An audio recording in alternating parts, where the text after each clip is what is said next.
और परिवार के लोग उनके साथ सेल्फी लेते हुए नजर आ रहे थे। और हमेशा से प्रधानमंत्री जब भी विकास कार्यों का जायजा लेते हैं, वहां पर जो काम करते हैं, जो कर्मचारी हैं जिन्होंने उस परियोजना को बनाने में, निर्माण में योगदान दिया है, भारत निर्माण में जिन्होंने योगदान दिया है, उसके साथ अपना पर्सनल इंटरेक्शन करना नहीं भूलते। और खासतौर पर वो कर्मचारी जो कि दिन रात मेहनत करके उसमें अपना खून पसीना बहा करके जो अपना योगदान देते हैं, उसमें जरूर प्रधानमंत्री उनके साथ इंटरेक्ट करते हैं। प्रोफेसर अनिल कुमार, ये जो बिजनेस टूरिज्म है, बिजनेस ट्रैवल है, केपीएमजी की रिपोर्ट बताती है $30 बिलियन का इंडिया का मार्केट है।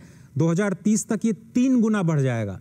थोड़ा सा मुझे समझाइए, अगर ऐसा होता है और शायद इस पर फोकस है और ऐसा होगा तो कितना इंपैक्ट पड़ेगा और उसका फायदा क्या होगा? बहुत सारे लोग इसको एलीट ट्रैवल के साथ जोड़ सकते हैं, लेकिन उसका इकोनॉमी के ऊपर मल्टीप्लायर इंपैक्ट किस तरह से आप देख रहे हैं? प्रोफेसर अनिल कुमार। देखिए, ये एलिट ट्रैवल मैं नहीं समझता कि एलिट ट्रैवल के रूप में इसको देखा जाए। आज हम देखते हैं कि प्रगति मैदान में जो हमारे एग्जीबिशंस होते थे, चाहे वो लेदर एग्जीबिशंस थे, टॉयज के एग्जीबिशंस थे, बुक्स के एग्जीबिशंस थे, उनको केवल और केवल 4-5 दिन या मैक्सिमम 7 दिन का समय मिलता था, क्योंकि उसके ऊपर डिमांड बहुत ज्यादा थी। इस कन्वेंशन सेंटर के खुलने से काफी इस तरह के एग्जीबिशंस हमारे देश में, हमारी नई दिल्ली में हो पाएंगे। और जो नई दिल्ली में जब इस तरह के एग्जीबिशंस होंगे तो पूरे विश्व से, पूरे देशों से यहाँ पर लोग आएंगे उन एग्जीबिशंस में पार्टिसिपेट भी करने और वहां पर देखने कि यहाँ पर क्या नया प्रोडक्ट्स है, कई नई टेक्निक्स वहां पर एग्जिबिट हो रही है। उससे सबसे बड़ा जो डायरेक्ट फायदा होने वाला है, मेरे को लगता है कि कहीं ना कहीं जो डायरेक्ट फॉरेन इन्वेस्टमेंट है, फॉरेन डायरेक्ट इन्वेस्टमेंट एफडीआई, उससे एफडीआई को काफी बढ़ावा मिलेगा। और सरकार की जो नीति है मेक इन इंडिया, जिसमें हम भारत में दूसरी कंपनीज को इनवाइट करते हैं कि आप यहां पर आइए, प्रोडक्शन कीजिए और पूरे वर्ल्ड के लिए प्रोडक्शन कीजिए और एक्सपोर्ट कीजिए, तो यहां पर जब इस तरह की फैसिलिटीज होंगी कि कंपनीज अपनी प्रोडक्ट्स को, अपनी सर्विसेज को एग्जिबिट भी कर पाएंगी और एग्जिबिट करने के लिए जो दुनिया भर की जो फैसिलिटीज हैं, वर्ल्ड लेवल की, ग्लोबल लेवल की, वो फैसिलिटीज उस स्टैंडर्ड से उनको मिल पाएगी, तो मेरे को लगता है कि व्यापार में सुगमता भी बढ़ेगी और उससे हमारा फॉरेन इन्वेस्टमेंट भी उसके साथ बढ़ेगा। और जो बिजनेस क्लाइमेट है, बिजनेस क्लाइमेट में एग्जीबिशन एक बहुत जरूरी एक उसका एक हिस्सा होता है। एग्जीबिशंस के साथ मीटिंग्स और पूरे वर्ल्ड में सभी डीलर्स की मीटिंग। बिल्कुल, अभी रोकना चाहूंगा आपको, थोड़ी देर पहले की तस्वीरें। इस वक्त भगवान विश्वकर्मा को पुष्पांजलि देते हुए प्रधानमंत्री नरेंद्र मोदी इस वक्त अवलोकन कर रहे हैं इंडिया इंटरनेशनल कन्वेंशन सेंटर का, और भारत की प्राचीन संस्कृति और सभ्यता की झलक भी स्पष्ट तौर पर इस कन्वेंशन सेंटर में दिखाई देती है। जैसा कि आपको पता है कि भगवान विश्वकर्मा को देवशिल्पी के रूप में जाना जाता है, और वही विश्वकर्मा जो कि सृष्टिकर्ता माने जाते हैं, शिल्पाधिपति माने जाते हैं, शिल्प कलाधिपति माने जाते हैं, तकनीक और वास्तु कला के जनक माने जाते हैं। ऐसे भगवान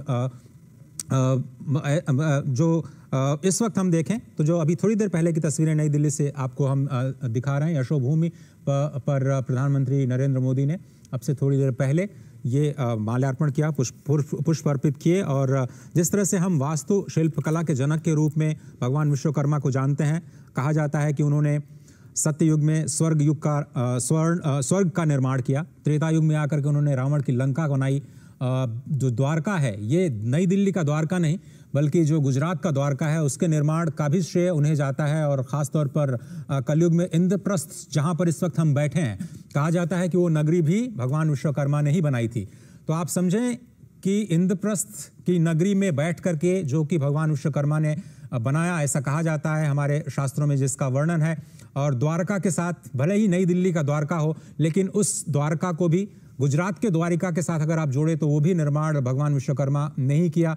और इस तमाम चीज़ों को जोड़ते हुए अगर आप देखें तो उनकी जयंती के अवसर पर ये यशोभूमि राष्ट्र को समर्पित किया जाना, जो कि देश के माइस टूरिज्म को भी एक नई दिशा में ले जाने का कार्य करेगा। बहुत इंपॉर्टेंट ये माइलस्टोन आज के दिन का भारत के लिए और हमारे खास तौर पर जो माइस टूरिज्म है उसके लिए। जयंत कृष्णा जी हमारे साथ बने हुए हैं। जयंत जी, मेक इन इंडिया अब मीट इन इंडिया की तरफ हमें लेके जाता हुआ शायद हमारा फोकस होगा कि आइए हम लोग भारत में मिलें, भारत के बड़े बाजार का फायदा उठाएं और वहां पर अपने टेक्नोलॉजी, अपने सेवाओं और अपने प्रोडक्ट्स को शोकेस करें। शायद पूरी दुनिया को भी फायदा मिलता हुआ नजर आएगा जब वो यहां पर अपने कन्वेंशंस, अपने एग्जीबिशंस करते हुए नजर आएंगे, खासतौर पर इस IICC में। जयंत कृष्णा जी। बिल्कुल अजय जी, मुझे लगता है आप बाकी चीजें छोड़ भी दीजिए। जो भारत इस समय जनसंख्या के हिसाब से पूरे विश्व का सबसे बड़ा मुल्क उभरा है, सबसे ज्यादा लोग पॉपुलस कंट्री हमारा बना है, चाइना को हमने ओवरटेक कर लिया है। और जो अगले कुछ सालों के प्रोजेक्शंस हैं इंटरनेशनल मॉनेटरी फंड के, उसके हिसाब से 2027 तक चाइना की पॉपुलेशन करीब 1 करोड़ के आसपास और कम होगी, और उतने ही पीरियड में भारत की जो अभी है करीब 140 के आसपास, वो 7-8 करोड़ और बढ़ेगी। तो हमारा इतनी बड़ी जो पॉपुलेशन है और हमारा जिस तरह से पर कैपिटा जीडीपी या पर कैपिटा इनकम भी बढ़ रही है, जैसे हमारी इकोनॉमी और स्ट्रेंथन हो रही है, तो परचेजिंग पावर हमारे लोगों में बहुत बढ़ेगी, ऑलरेडी है। तो ये जो इंडिया एक मार्केट है, ये कोई भी मल्टीनेशनल हो, किसी भी कंट्री से ऑपरेट करता हो, वो इंडिया को कोई इग्नोर नहीं कर सकता, क्योंकि हमारे यहाँ जो लार्जेस्ट पॉपुलेशन और डिसेंट बहुत हाई पर कैपिटा इनकम ना भी हो, लेकिन फिर भी अच्छी खासी उसमें इजाफा हो रहा है। तो ये मुझे लगता है कि आने वाले वर्षों में जो आजकल लोग कहते हैं कि 4.5 से 5% जीडीपी का हमारा टूरिज्म इंडस्ट्री के थ्रू आता है कंट्री को, वो कोई वजह नहीं है कि अगर हम उसको एक युद्ध स्तर पे बढ़ा के चलें और हम अपना प्रयास करें कि हम किसी भी तरह से 10% जीडीपी का हमारा टूरिज्म के से आए और इसको एक मिशन मोड में करके चले, तो ये ये संभावना बहुत लगती है। और ये जाहिर सी बात है, जो यशोभूमि बना है या इससे पहले भारत मंडपम प्रगति मैदान में बन के तैयार हुआ था, ये सब जो चीजें हैं, ये बहुत अच्छा इंफ्रास्ट्रक्चर में जो एक बहुत गैप हुआ करता था, वो एड्रेस होगा और कन्वेंशन टूरिज्म बढ़ेगी। और उसके साथ जो हेरिटेज टूरिज्म है, जिसमें हम स्पेशलाइज करते हैं, उसको भी हेरिटेज और कल्चरल टूरिज्म है। अभी G20 में हमने देखा कि किस तरह से कल्चरल डिप्लोमेसी इंडिया ने यूज करी, अपनी सॉफ्ट पावर यूज करी, बिल्कुल सही बात, दिल्ली डिक्लेरेशन को करने में। तो ये सब चीजें ऐसा बहुत कॉन्फिडेंस लगता है कि country is moving in the right direction. बिल्कुल सही कहा आपने। जो एक कल्चरल डिप्लोमेसी है, सॉफ्ट पावर को पूरी दुनिया तक ले जाने का एक बहुत बड़ा मौका था G20। और अब से थोड़ी देर पहले की ये जो तस्वीरें हम आपको दिखा रहे हैं, फुटवेयर जो उसके साथ जो लोग जुड़े हुए हैं, उनके साथ प्रधानमंत्री बात करते हुए, भारत की जो फुटवेयर इंडस्ट्री है, चीन के बाद पूरी दुनिया का सबसे बड़ा प्रोडक्शन कहें तो भारत का जो भारत में होता है फुटवेयर का, लेकिन हम लोग एक्सपोर्ट मार्केट में उतनी दखल नहीं रखते हैं। जितने हम फुटवेयर बनाते हैं वो भारत के 95% बाजार पर ही जाते हैं, यानी अपने देश में ही कंज्यूम करते हैं। अब ज़रूरत है इस बात की कि इन्हीं आर्टिसांस को फिर से स्किलिंग किया जाए और ट्रेनिंग दी जाए, उनको वर्ल्ड क्लास के नए स्टैंडर्ड्स बनाने का, नए प्रोडक्ट्स बनाने का और इंटरनेशनल मार्केट में ले जाने का। स्पष्ट तौर पर कुछ लेदर के प्रोडक्ट्स भले ही हम एक्सपोर्ट करते हैं, लेकिन हमें यह बताया गया है कि हमारी कैपेसिटी उतनी नहीं है। अगर हम इंटरनेशनल कंपनीज हमें ऑर्डर भी देती हैं, तो भारतीय कंपनियों के पास उस क्वालिटी की, उस स्टैंडर्ड को मीट करने की कैपेसिटी नहीं है जो इंटरनेशनल मार्केट को कैटर कर पाएं। और इसीलिए आप देखते हैं कि भारत सरकार अब स्टैंडर्डाइजेशन पर भी काम कर रही है। नए BIS स्टैंडर्ड बनाए गए हैं और आप देखिए कुछ नई तस्वीरें हम लगातार आपको दिखाते जा रहे हैं। फुटवेयर इंडस्ट्री की अभी हम बात कर रहे थे। प्रोफेसर अनिल कुमार, हम आपसे ये समझना चाहते हैं कि ये कई सारे जो पार्टनर्स हैं वो भी इसका हिस्सा हैं, और आप तस्वीरें देख रहे हैं राजमिस्त्रीज के साथ बात करते हुए, थोड़ी देर पहले की तस्वीरें। ये भी 18 स्किल्स में से काफ़ी इंपॉर्टेंट स्किल, जो कि शिल्प के साथ जुड़ा हुआ, भवन निर्माण के साथ जुड़ा हुआ, फुटवेयर और राजमिस्त्री और जो मशीनरीज हैं उनके साथ लगातार इंटरेक्शन करते हैं। जिस तरह से हमें पता है कि 18 ट्रेड एंड स्किल्स हैं जिस पर लगातार इसको शोकेस किया गया है और कोशिश की जा रही है कि जो परंपरागत हमारा हुनर है उसको कैसे रिवाइव किया जाए, कैसे स्किलिंग किया जाए। प्रोफेसर अनिल कुमार, 15 पार्टनर्स हैं, NSDC, SIDBI, skill India, NSDL, NPCI, DigiLocker, फिनमिन और कई सारे और भी जो एजेंसियां हैं उनके साथ मिलकर के ये प्रोग्राम लॉन्च किया गया है। ये जो अप्रोच है, कॉम्प्रिहेंसिव अप्रोच, लगता है कि इस प्रोग्राम को सफल जरूर बनाएगा। देखिए, अभी हम पिछले 5 सालों से कम देख रहे हैं कि जो भी योजना भारत सरकार बना रही है वो एक कॉम्प्रिहेंसिव रूप में ही बना रही है। हमने गति शक्ति योजना को भी देखा, वो भी पूरा उसमें कॉम्प्रिहेंसिव प्रावधान था। और इस योजना को सफल बनाने के लिए जरूरी था कि जितने भी कंसर्न डिपार्टमेंट्स हैं, चाहे वो स्किलिंग डिपार्टमेंट हो, चाहे वो स्टैंड अप इंडिया हो, चाहे वो एमएसएमई हो, सबको एक प्लेटफॉर्म पे आने की जरूरत थी। तो ही हम व्यापक रूप में जो हमारे शिल्पकार और कारीगर हैं, आज तकरीबन 50 लाख से ऊपर हैं पूरे देश में, उनको रीस्किलिंग करने की जरूरत थी। गैप था जो कि कहीं ना कहीं जो हमारे स्किल के प्रोग्राम्स थे उसके थ्रू वो नहीं हो पा रहा था। तो इसके अंदर एक तो ये प्रावधान है, और दूसरा क्योंकि इसके अंदर वित्तीय सहायता का भी प्रावधान है, तो इसके लिए जरूरी था कि जो स्मॉल इंडस्ट्रियल बैंक है हमारा, स्मॉल सेक्टर को जो कवर करता है, वो भी एक प्लेटफॉर्म पर आए। और उसके साथ साथ बायोमेट्रिक और पोर्टल के लिए जरूरी था कि इसमें इस तरह के डिपार्टमेंट भी एक तरफ एक हमारे प्लेटफॉर्म पे आए। और साथ में इसमें एक प्रावधान और भी है, और वो है ब्रांडिंग का, ब्रांडिंग स्टैंडर्डाइजेशन।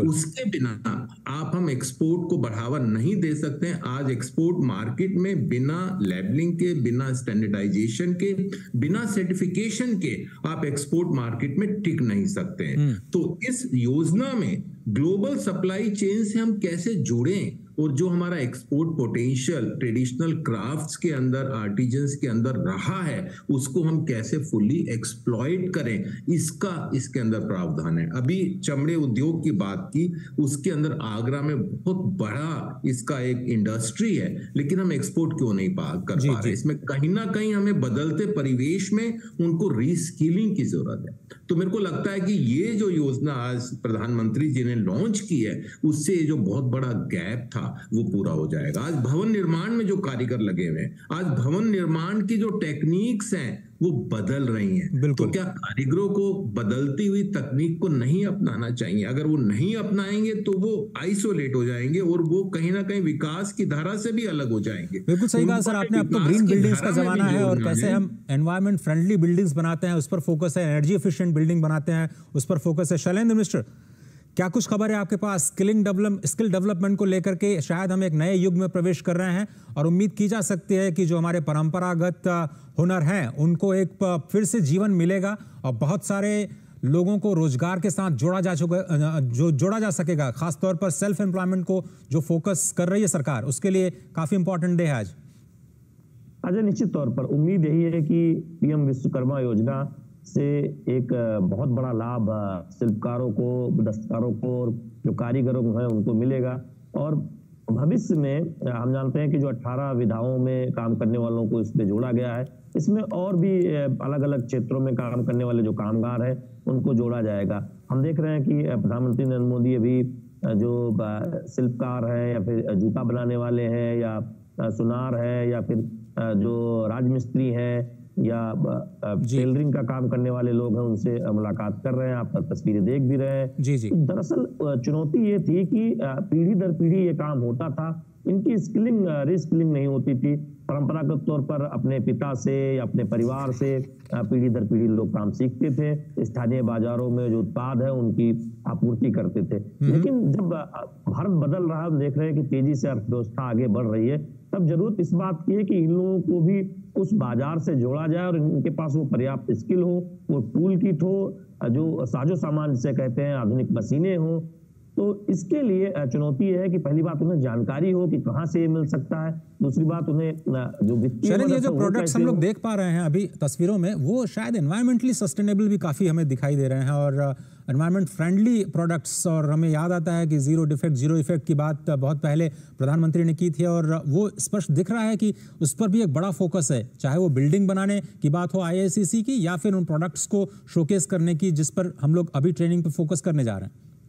अजय देखिए, अगर हम भारत की जो समृद्ध परंपरा को देखें, जो तमाम कुटीर उद्योग थे या छोटे मोटे काम करने वाले लोग थे, वो पर्यावरण एक तरह से उससे जुड़े हुए, पर्यावरण को नुकसान न हो ये समझते हुए अपने काम को करते थे। कुटीर उद्योग इस तरह से आगे बढ़ाया जाता था और उनकी स्किलिंग इस हिसाब से हो कि वो अपने काम को भी आगे बढ़ा सके। तो आप देखिए इस वक्त कुम्हार चाक बनाने वाले के साथ प्रधानमंत्री नरेंद्र मोदी जब बातचीत कर रहे हैं, तो कैसे मिट्टी के बर्तन, मिट्टी के तमाम खिलौने, साजो सामान बनाए जाते हैं, तो वो अपने आप में दिखाता है कि हम कैसे इसमें देश में लाखों लोग इस काम से जुड़े हुए हैं। इसी प्रदर्शनी जो लगाई गई है, इस प्रदर्शनी में कर्नाटक से जो लकड़ी के खिलौने बनते हैं चन्नीपट्टनम, वहाँ कारीगर आए हुए हैं, कलाकार आए हुए हैं। आंध्र प्रदेश से जो लकड़ी के खिलौने बनते हैं उनके कारीगर आए हुए हैं। हम जानते हैं कि लकड़ी के खिलौनों पे जो कलर वो चढ़ाया जाता है वो बिल्कुल हर्बल है, तो निश्चित तौर पर ये बहुत महत्वपूर्ण है जब हम देखते हैं कि इस तरह से। जयंत कृष्णा जी, लेकिन इन प्रोडक्ट्स की मार्केटिंग कैसे की जाए? क्या हम जैसे मेक इन इंडिया पर फोकस कर पाए, अब हम मीट इन इंडिया पर फोकस कर सकते हैं क्या? कैसे हम अपने एनवायरमेंटली सस्टेनेबल प्रोडक्ट लाइन, जिस पर हम लगातार से काम करते आ रहे हैं, दुनिया भले ही अभी सर्कुलर इकोनॉमी की बात करती हो, मिट्टी के बर्तनों में हम सर्कुलर इकोनॉमी सदियों पुरानी हमारी है, हम मार्केट नहीं कर पा रहे हैं सर। जी, मुझे लगता है कि अजय जी, ये पीएम विश्वकर्मा स्कीम में जैसे ये स्कीम एक्सपैंड होगी और फर्दर रिफाइनमेंट्स में आएंगे, इसमें मार्केट कनेक्ट भी, क्योंकि जब डेटा हम कैप्चर कर लेंगे उसमें मार्केट कनेक्ट होगा। बट मैं थोड़ा सा डाइग्रेस करना चाहता हूँ। जी जी।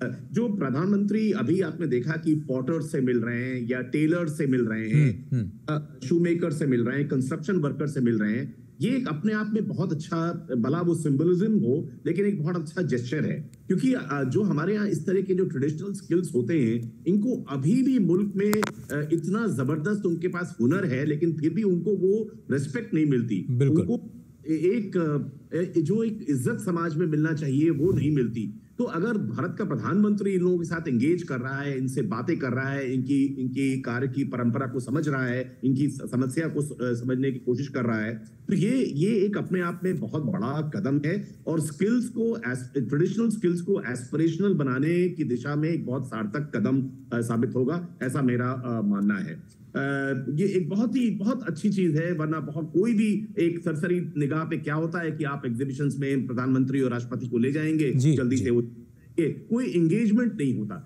लेकिन he is engaging with these artisans which is very good. और ये इस तरह के अगर हमारे सीनियर लोग और ज्यादा वेल टू डू लोग, वेल प्लेस्ड लोग इस तरह से इन आर्टिजन्स के साथ एंगेज करेंगे, तो ये ट्रेडिशनल स्किल्स को और एस्पिरेशनल बनाएगा, इनके जो काम करने के तरीके हैं उनको और आगे ले जाएगा, इनको मार्केट दिलाएगा, और यंग जो यूथ हैं वो कनेक्ट करेंगे। हमारी जो कल्चरल प्रोडक्ट्स, ये बेसिकली सारे हैंडलूम, हैंडक्राफ्टेड प्रोडक्ट्स को हम कल्चरल और क्रिएटिव इंडस्ट्री के रूप में भी देख सकते हैं, और इसमें बहुत ज्यादा इनका जो कार्बन फुटप्रिंट होता है वो बहुत कम होता है, बहुत ही सस्टेनेबल होता है।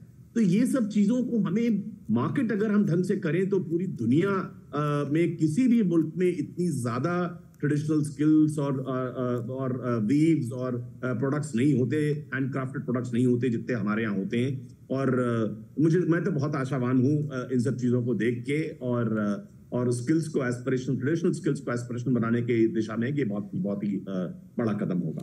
प्रोफेसर अनिल कुमार, लेकिन ये जो इंस्टीट्यूशनल सपोर्ट है वो बहुत ही इंपॉर्टेंट है इस लिहाज से, क्योंकि आपकी कोई भी स्ट्रैटेजिक इंटरवेंशन करते हैं किसी भी सेक्टर को रिफॉर्म करने के लिए, तो जब तक आप इंस्टीट्यूशनल सपोर्ट नहीं करते हैं तो भारत जैसे बड़े देश में उनको फिर से रिवाइव करना बड़ा मुश्किल हो जाता है।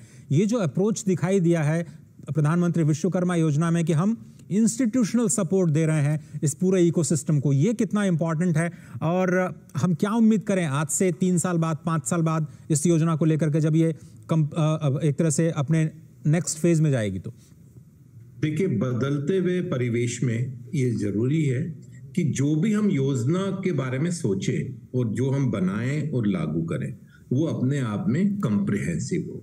इसमें अगर कोई भी एस्पेक्ट्स, किसी भी अगर हम पहलू को नेग्लेक्ट करते हैं तो वो योजना कारगर नहीं हो सकती है। अब इस योजना के अंदर जो मल्टी इंस्टीट्यूशंस है उनको इन्वॉल्व किए बिना हम इस स्कीम को कॉम्प्रिहेंसिव नहीं बना सकते थे। अब लोन देने की बात है, सॉफ्ट लोन देने की बात है, उसके लिए वित्तीय सहायता के लिए भी हमें एक इंस्टीट्यूशन, फाइनेंशियल इंस्टीट्यूशन को जोड़ना उसके अंदर जरूरी था। स्किलिंग की बात है, स्किलिंग के अंदर भी हमें स्किल डेवलपमेंट मिनिस्ट्री को और जो हमारे कॉर्पोरेशन बनी है उसको भी जोड़ना जरूरी था।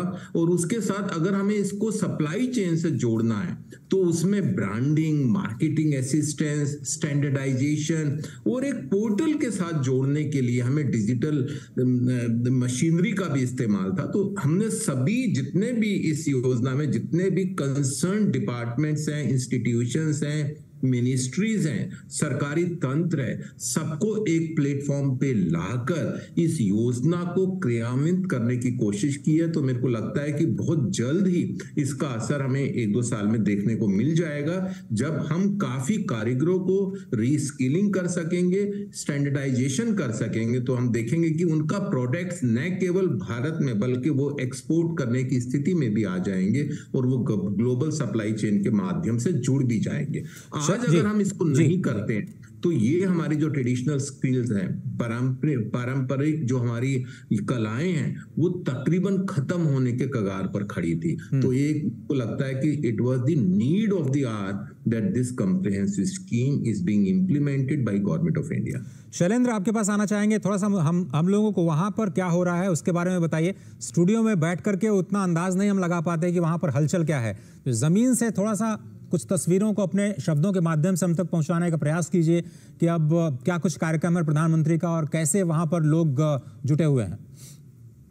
निश्चित तौर पर हम जानते हैं कि सबसे पहले जब प्रधानमंत्री नरेंद्र मोदी यशोभूमि पहुंचे मेट्रो के जरिए, और हमने देखा कि एयरपोर्ट मेट्रो के विस्तार का लोकार्पण किया, यानी एयरपोर्ट मेट्रो को अब विस्तार मिल चुका है। और उसके बाद जो यहाँ इंटरनेशनल सेंटर में जो प्रदर्शनी लगाई गई, जहाँ पर देश के अलग अलग राज्यों से जो कामगार हैं, शिल्पकार, वो आए हुए हैं, कुछ राजमिस्त्री हैं, सुनार हैं, लकड़ी के खिलौने बनाने वाले हैं, जूता बनाने वाले हैं, नाई हैं, मछली के जो जाले बनाने वाले जो लोग हैं, इसके साथ ही साथ नाव बनाने वाले लोग हैं, अलीगढ़ से ताला बनाने वाले लोग हैं। तो उस तरह से हम देखेंगे कि उनसे मुलाकात प्रधानमंत्री नरेंद्र मोदी का।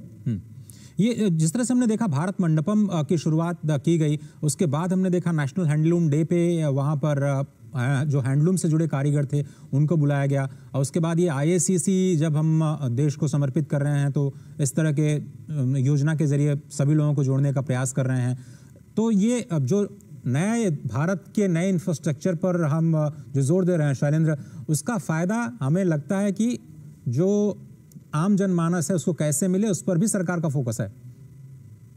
निश्चित तौर पर हम ये कह सकते हैं कि इस तरह मुझे लगता है कि आपकी आवाज़ से ये समझ में आ रहा है कि प्रधानमंत्री शायद उस कक्ष में प्रवेश कर रहे हैं या करने वाले हैं, जहां पर उनका जो भाषण है, अभिभाषण है, वो होना है। अपनी बात जारी रखें शैलेंद्र। मैं ये कह रहा था कि इस तरह की योजना से निश्चित तौर पर बहुत एक बड़ा फायदा उन कामगारों को मिलेगा, और जब हम देखेंगे कि उन्हें टूल किट मिलेगा या फिर उनको स्किलिंग। हम आपके पास आएंगे प्रोफेसर अनिल कुमार, किस तरह से देखते हैं, जिस तरह से आप कह रहे थे बहुत सारी एलाइड इंडस्ट्रीज हैं, खासतौर पर जो टेक प्रोवाइडर्स हैं, जो कैटरिंग करते हैं, हाउसकीपिंग करते हैं, सिक्योरिटी हो, डेकोरेशन हो, ब्रांडिंग आपने उसका जिक्र किया, मीडिया, ट्रांसलेशन सर्विसेज, ये सारे के सारे जो एलाइड इंडस्ट्रीज हैं उनको भी बहुत बड़ा बढ़ावा मिलता है जब आप इतने बड़े स्तर पर इंटरनेशनल कन्वेंशन सेंटर का उद्घाटन करते हैं और उसको एक तरह से विश्वकर्मा योजना के साथ जोड़ते हुए आज किस तरह से आप देख रहे हैं? देखिए, हम मीट टूरिज्म की बात कर रहे थे, तो उसके लिए ईज ऑफ मीटिंग बहुत जरूरी है। हम जब तक ईज नहीं होगा, सुगमता नहीं होगी मीटिंग करने की, जब तक हम मीट टूरिज्म की तरफ जा नहीं सकते।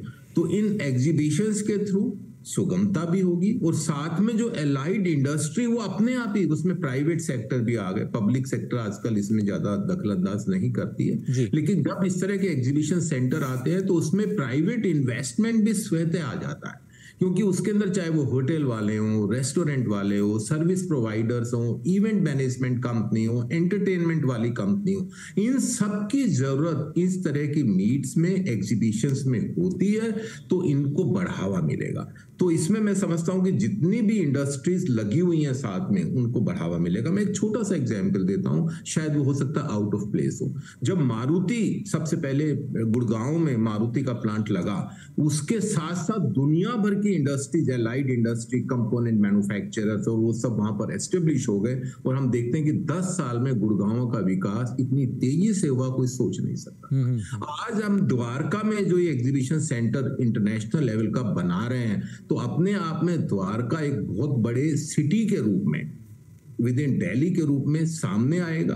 और एक दूसरा बड़ा फैक्टर, इससे दिल्ली को डीकंजेशन होने में भी बहुत फायदा होगा। अब अगर सभी फैसिलिटीज अगर आप सेंटर दिल्ली में कर देंगे, तो न केवल एग्जीबिशंस में जो पार्टिसिपेट कर रहे हैं उनको डिफिकल्टीज होगी, बल्कि आम नागरिक का भी वहां ट्रैफिक और दुनिया भर की प्रॉब्लम से कंजेशन हो जाता है। तो ऐसे में इस सेंटर को दिल्ली के एक कोने में द्वारका में सेटअप करना, द्वारका सब सिटी का भी उसके अंदर विकास होगा, और पूरी दिल्ली को अगर हम डीकंजेशन करें तो उसमें भी एक उस तरफ एक कदम है। और पूरी दिल्ली का विकास, हर कोने का विकास, कि दिल्ली के हर जगह कहीं पर एग्जीबिशन सेंटर्स हो, कहीं पर मीटिंग पॉइंट्स हो, इस तरह से दिल्ली का विकास के रूप में मैं इसको देखता हूं।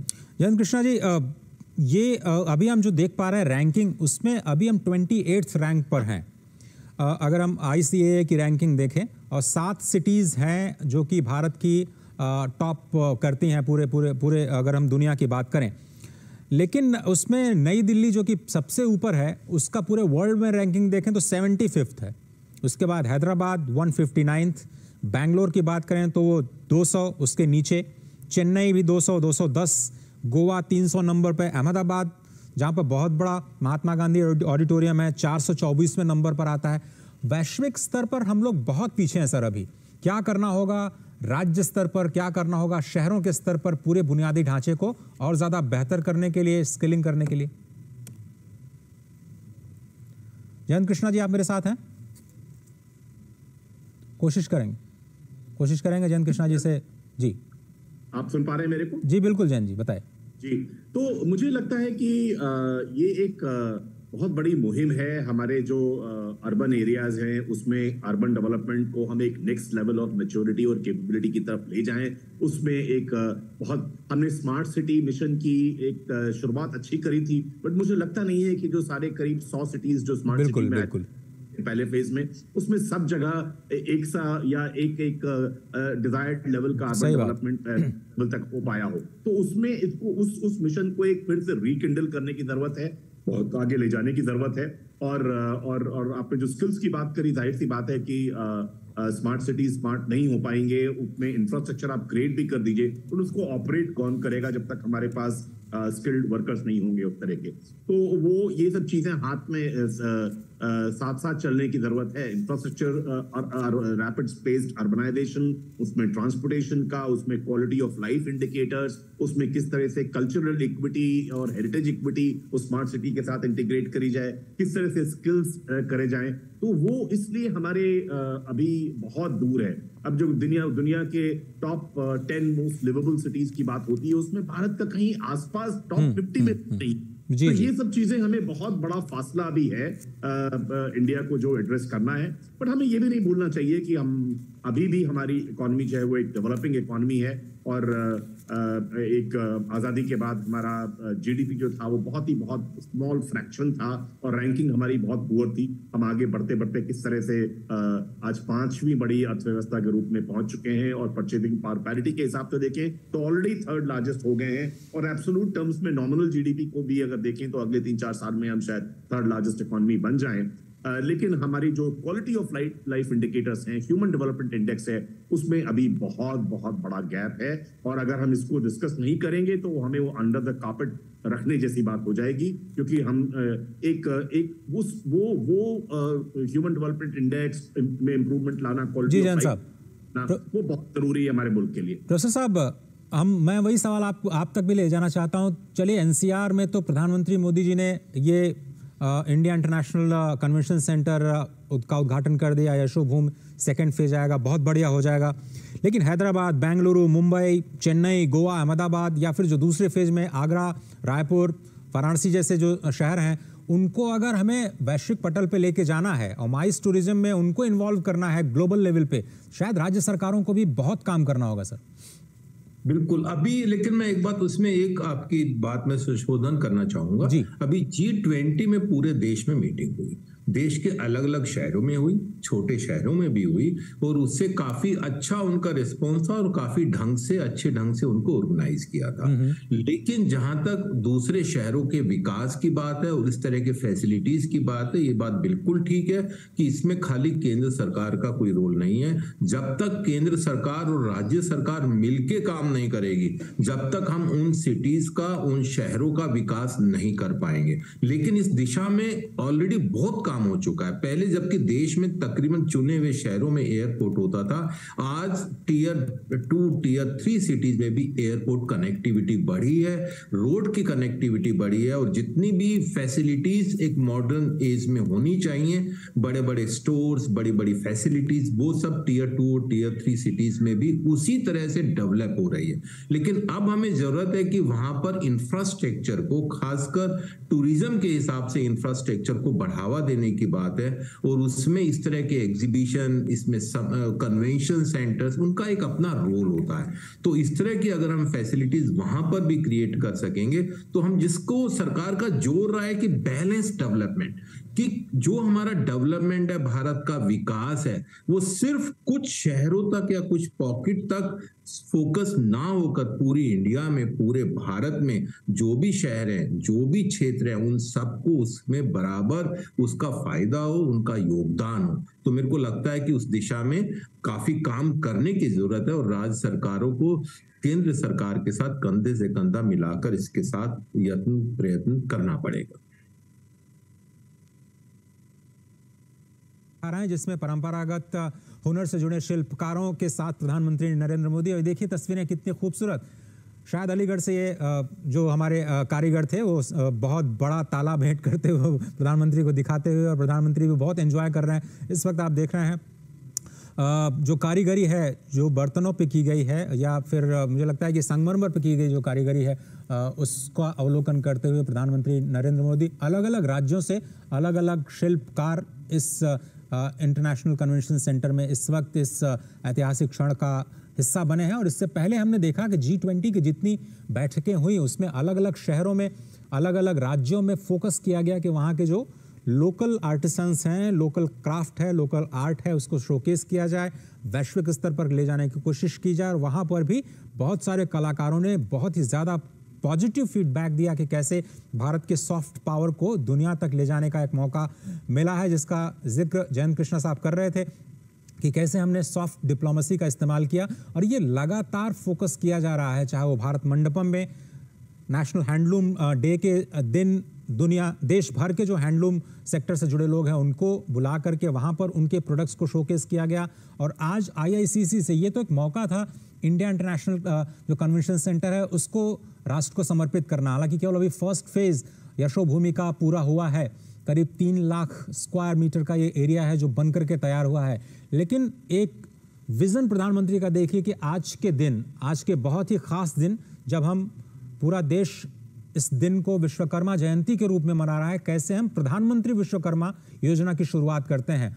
और इसका ऐलान, जैसा कि आपको पता है कि 15 अगस्त को लाल किले की प्राचीर से किया गया, उससे पहले इसका ऐलान बजट में किया गया था, प्रावधान किया गया था। हम सभी लोग ये सोच रहे थे कि इसमें क्या कुछ आएगा, कैसे रिवाइव करने की कोशिश की जाएगी। लेकिन अब ये तस्वीर साफ हो चुकी है कि केंद्र सरकार की योजना, सिर्फ और सिर्फ केंद्र सरकार की तरफ से 13,000 करोड़ रुपए का ये फाइनेंशियल असिस्टेंस की योजना है, जो कि जो हमारे कारीगर हैं, जो हमारे शिल्पकार हैं, जो हमारी परंपरागत जो तकनीक है उनको बचाए रखे हुए हैं, सजोए रखे हुए हैं, उनको संभालने के लिए ये केंद्र की योजना शुरू की गई है, जिसमें न केवल कारीगरों की स्किलिंग की जानी है बल्कि उनको फाइनेंशियल सपोर्ट भी किया जाना है। भले ही आज के दिन को आप एक सिंबॉलिक जेस्चर के रूप में देखें, जिस तरह से हमारे गेस्ट्स कह रहे हैं, लेकिन ये एक बहुत बड़ा दिन है उन कारीगरों के लिए, उन शिल्पकारों के लिए जिनकी जिंदगी ही उनका हुनर है। और कैसे उनको रिवाइव किया जाए और कैसे उनके साथ रोजगार की एक नई श्रृंखला है उसको शुरुआत की जाए, कैसे उनके आत्मविश्वास को वापस किया जाए और कैसे जिस तरह से हमने देखा कि 3 शब्दों पर ये केंद्रित किया गया है, सम्मान, सामर्थ्य और समृद्धि। इन तीनों शब्दों से हम समझने की कोशिश कर सकते हैं कि प्रधानमंत्री विश्वकर्मा योजना के केंद्र में है क्या।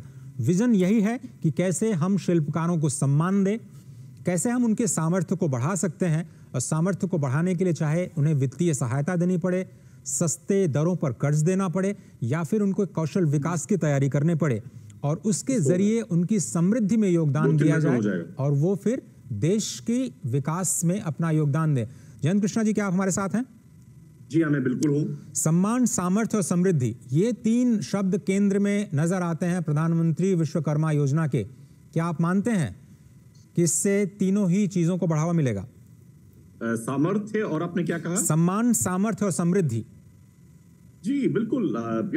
मुझे लगता है कि समृद्धि तभी आएगी जब हम ये पीएम विश्वकर्मा का जो एक मेन ऑब्जेक्टिव है कि किस तरह से रीस्किल करें, किस तरह से फाइनेंशियल असिस्टेंस दें, किस तरह से टूल किट खरीदने के लिए हेल्प करें। तो इससे ये सब चीजें जब उनके व्यवसाय में जो ट्रेडिशनल आर्टिजन्स हैं उनके व्यवसाय में ये लगेगी तो इसमें जाहिर सी बात है समृद्धि आएगी और उनको उनका जैसे स्किल्स बढ़ेंगे, उनका सामर्थ्य बढ़ेगा, उनकी कुशलता बढ़ेगी, उनका कौशल बढ़ेगा और जाहिर सी बात है कि सम्मान तो ये इससे अच्छा क्या एग्जाम्पल हो सकता है कि प्रधानमंत्री खुद मुझे लगता है कि करीब आधा घंटा तो ऑलरेडी हो गया है उन्होंने आर्टिजन्स के पास जाकर और सिर्फ एक सरसरी तरह से गुजर ना जाना, हर एक से एंगेज करना, हर एक से बात करना, हर एक से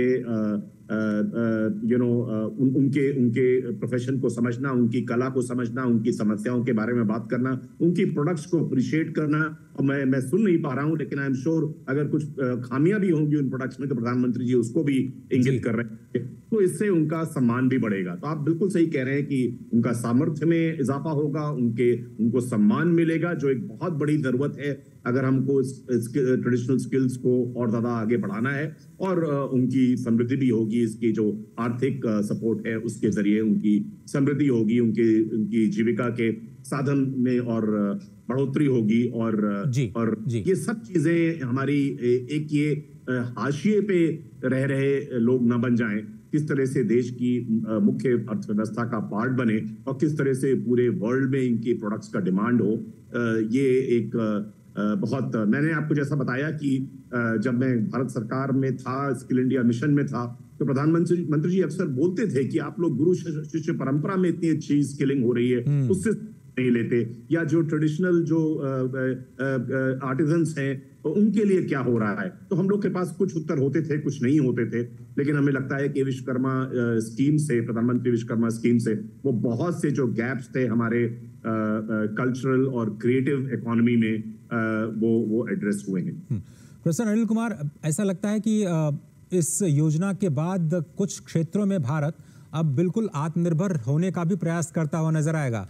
मिसाल के तौर पर खिलौना उद्योग, जो तस्वीरें इस वक्त हम देख रहे हैं, लकड़ी के खिलौने जिस पर अब बहुत ज़्यादा फोकस, हम बहुत इंपोर्ट किया करते थे, अब ऐसा लगता है कि हम एक्सपोर्ट करने की स्थिति में आ गए हैं।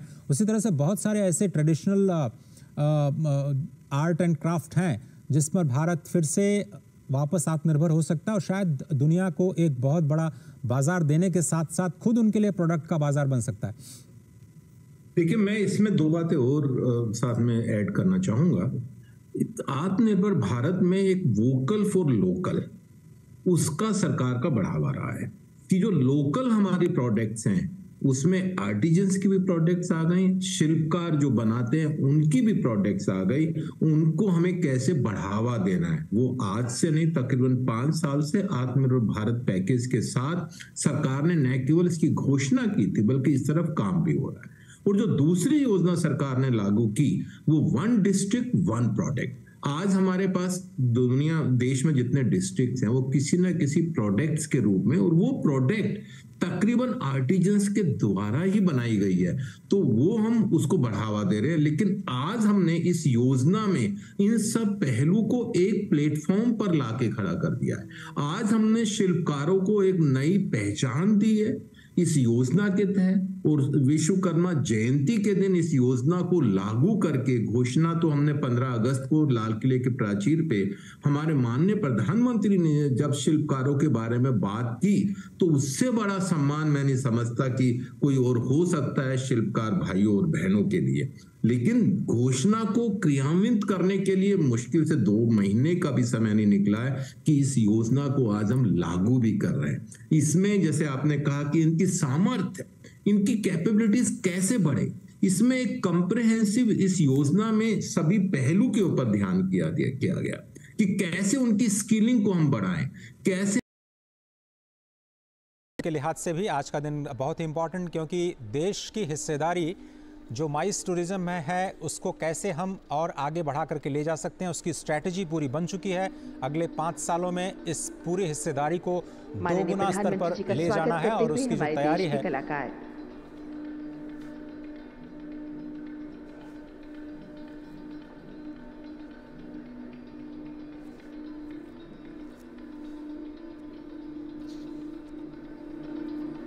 अपने पारंपरिक वेशभूषा में पारंपरिक नृत्य करते हुए ये कलाकार